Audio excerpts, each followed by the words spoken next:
Lego is now thinking its is now linking, not thinking. Well, they have thought about it, Anne, but they're also linking their employee compensation to their decarbonization efforts.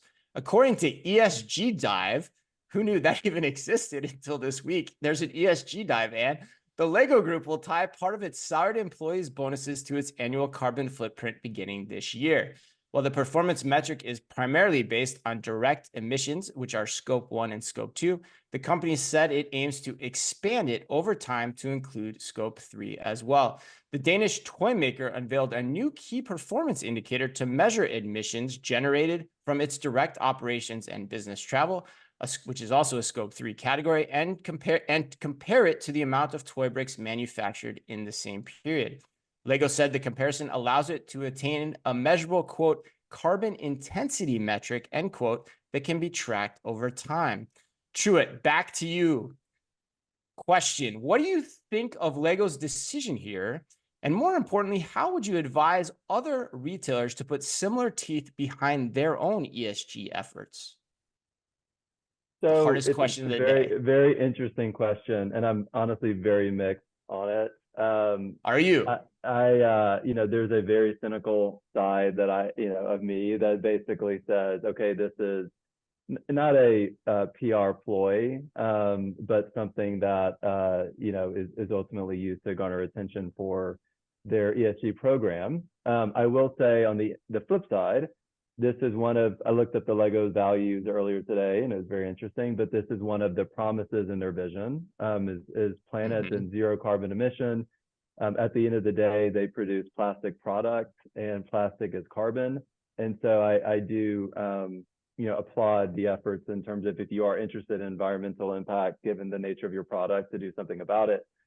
I think the concern I have is really the influence that individual employees can have on this corporate program. And is this the right way to get at the mission and vision that they have for ESG? And so is it putting it on the backs of their employees in terms of compensation, and ultimately, do they have sufficient influence to do anything about it? Yeah, business travel, they could take one less trip. Is that really going to have the impact, considering the millions of plastic units they're creating every day? And so is there a better way to deliver a corporate mission, if environment is important, that that is more top down, or is clearer in terms of kind of driving it from leaders in the organization versus kind of the front line. So that was my overall question. I think in general, this comes up all the time in terms of ESG and the values of companies. Just from a talent perspective, hiring, you have to have a mission beyond just profit and selling products. I think it's very important for companies to live by their values, but at the same time, it has to be genuine and authentic, and you have to live up to your commitments, right? So I appreciate that they are actually living up to their commitments. Most corporations don't, to be honest. I'm not sure this is the best way to do it, but obviously open to other opinions on it. Wow. Okay. So a little Debbie Downer on this one, Truett. I really, whoa. Wow. Okay. So this is going to open up a great discussion. Jeremy, do you agree with your A&M Consumer and Retail Group compatriot here, or do you have any other things that you would add? I think I'm a little more optimistic. A little more optimistic. Okay, bring it back. Why? Not all the way, but a little. Okay. So I mean, first of all, I applaud any company that's serious about being a good corporate citizen. They have science-based targets. They have measurable goals. I love all of that. I think what I would say to be successful for any ESG program is, it's good that they have this KPI that kind of applies across the business, but I think in order to be successful in ESG, you really need to weave it into the fabric of how you do everything. And I think different functions contribute to ESG in different ways. So they need to have different KPIs, and I think you need to work with each leader to develop kind of what that is, what the goals are. So kind of devil in the details and how all of this works. I also just say, and it's something that we've talked about for a long time, ESG goals don't need to be contrary to business goals, right? If you have a more efficient supply chain, you have better production, you have lower material packaging. Like all of those are good for the bottom line and ESG. So it doesn't necessarily need to be a zero-sum game. So I would just emphasize that.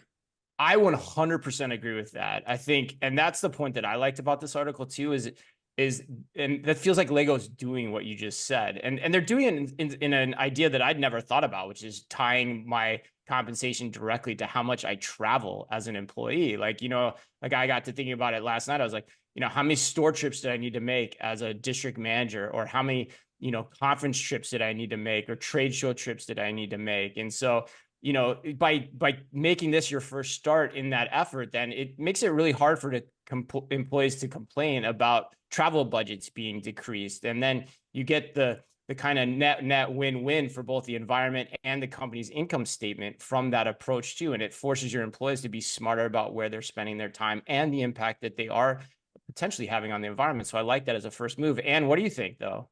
I mean, money talks, and if Right, you're it attaching does. money to this is the best way that I've seen any company incentivize people to actually focus Right. on some of those ESG goals. So I think you have to give Lego a lot of credit for that.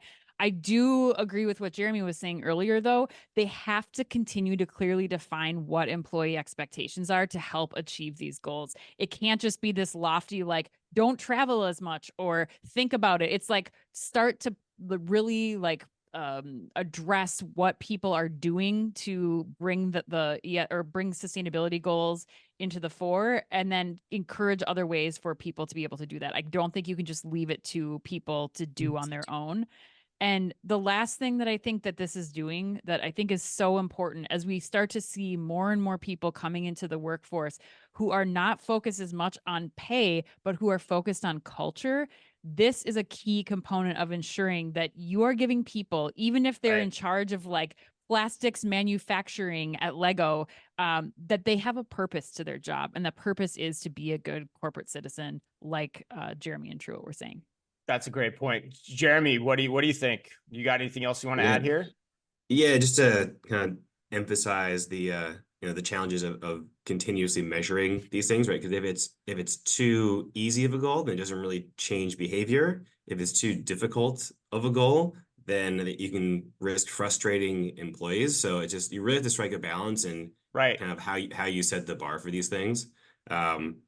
But I think that's where you kind of have to try and kind of learn over time. But starting with the commitment is definitely kind of the best first step. Yeah, and you brought up a great point too, which I think, we cover the headlines every single week. This is the only one I can recall where a company is saying, here's how we're going to do this and Yeah. how we can expect the employees to get on board with it. Everything else is just so amorphous, and it's like, carbon reduction goals that are really hard to calculate. And you don't really understand how you're even relevant in that conversation as your average everyday employee. So I think it's a great point that you brought up.